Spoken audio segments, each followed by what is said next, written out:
Decimal expansion of real numbers. There are three types of decimal expansion: terminating, non-terminating, repeating, non-terminating, non-repeating. Terminating and non-terminating repeating decimals are rational numbers. Non-terminating, non-repeating decimals are irrational numbers. I have already explained it in my previous video. Now question is how to know that the rational number is terminating or non-terminating without actual division. Means if we have a rational number, then without actual division, how can we say it is terminating or non-terminating? For that, there is a rule. P upon Q is a rational number such that the prime factorization of Q means denominator of rational number, is of the form 2 to the power m multiplied by 5 to the power n, where m and n are non-negative integers, then P upon Q is terminating decimal expansion. Means अगर हमारे पास कोई rational number है और हम उसके denominator का prime factorisation करते हैं और उसका प्राइम फैक्टराइजेशन इस फॉर्म में हमें मिलता है, मीन्स उसका डिनोमिनेटर हमें इस फॉर्म में मिलता है, तो हम कह सकते हैं कि जो गिवन रैशनल नंबर होगा वो टर्मिनेटिंग डेसिमल एक्सपांशन होगा. Now I can explain it with some examples. First example is 17 upon 8. We know the prime factors of 8 is 2 multiply 2 multiply 2. So we can write it 17 upon 2 cube and 5 to the power 0. यहाँ हमने ये 5 to the power 0 इसलिए लिया क्योंकि हमारे rule में है कि हमें डिनोमिनेटर को 2 to the power m multiply 5 to the power n के फॉर्म में कन्वर्ट करना है. तो यहाँ सिर्फ 2 क्यूब आ रहा था, इसलिए हमने 5 raised to the power 0 भी मल्टीप्लाई किया, because 5 to the power 0 is 1. किसी की भी पावर 0 होती है तो उसकी वैल्यू 1 हो जाती है. तो आप देखिए इसका डिनोमिनेटर इस फॉर्म में कन्वर्ट हो गया है, इसलिए ये कैसा डेसिमल एक्सपांशन होगा, कैसा रैशनल नंबर होगा, ये होगा terminating decimal expansion. Terminating decimal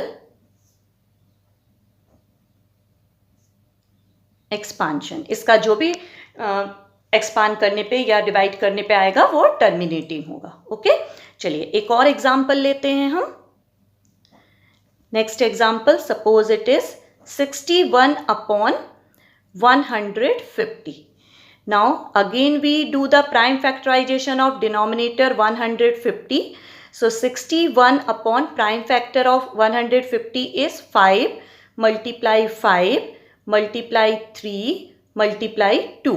So we can write it 61 upon 5 square multiply 3 multiply 2. तो यहाँ पे देखिए, यहाँ पे एक एक्स्ट्रा टर्म 3 आ रहा है, जबकि हमारा जो रूल है उसमें सिर्फ 2 और 5 होने चाहिए फैक्टर. ठीक है, 3 नहीं होना चाहिए, कोई भी एक्स्ट्रा नंबर नहीं होना चाहिए, सिर्फ 2 और 5 एज अ प्राइम फैक्टर्स होने चाहिए. तो ये हमारा जो रूल है उसको फॉलो नहीं कर रहा है, इसलिए ये क्या हो जाएगा, नॉन टर्मिनेटिंग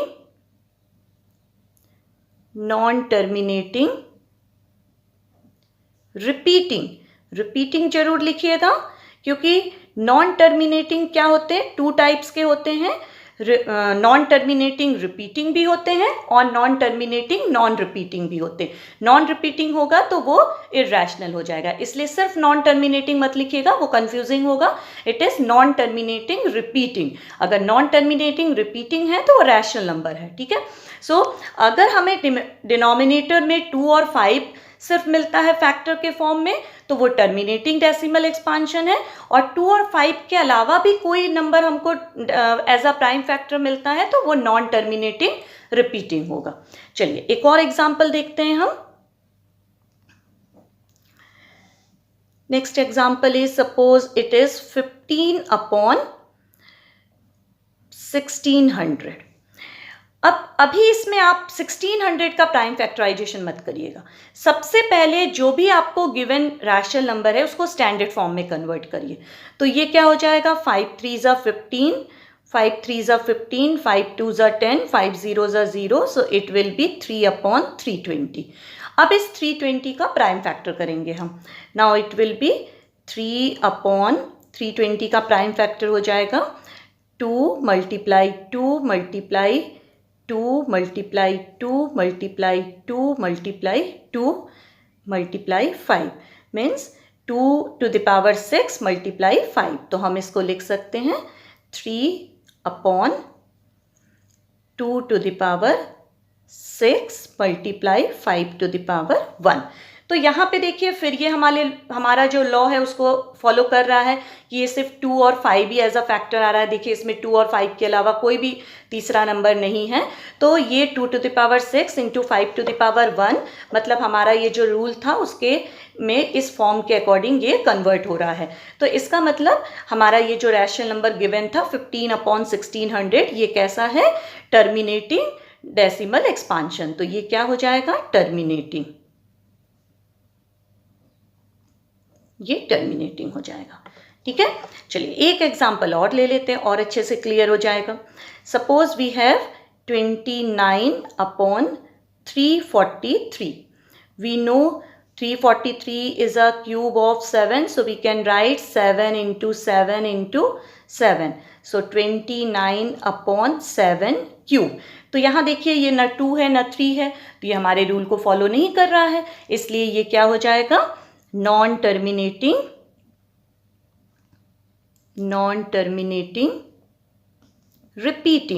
रिपीटिंग जरूर लिखिएगा, क्योंकि नॉन टर्मिनेटिंग 2 टाइप्स के होते हैं, रिपीटिंग एंड नॉन रिपीटिंग। तो ये क्या है, non terminating repeating. So basic rule is, ये ध्यान रखिए कि जो भी डिनोमिनेटर है, जो भी रैशनल नंबर आपको दिया रहेगा उसका जो डिनोमिनेटर होगा उसका जो प्राइम फैक्टराइजेशन आप करेंगे वो या तो 2 होना चाहिए या फिर 5 होना चाहिए, मतलब या तो 2 के पावर में होना चाहिए या तो 5 के पावर में होना चाहिए, या फिर 2 और 5 दोनों होने चाहिए। इसके अलावा कोई तीसरा नंबर नहीं होना चाहिए। ठीक है, ये कंडीशन फॉलो होनी चाहिए। Either prime factorisation of denominator is 2 और 5 और 2 और 5 बोथ, या तो 2 के पावर में होना चाहिए या तो 5 होना चाहिए या 2 और 5 दोनों होना चाहिए। मतलब ये जो हमारा इस फॉर्म में लिखा हुआ है, इस फॉर्म में हमारा डिनोमिनेटर कन्वर्ट होना चाहिए, तब उस क्या होगा, वो जो रैशनल नंबर गिवन होगा that is terminating decimal expansion. Is it clear? Okay, thank you.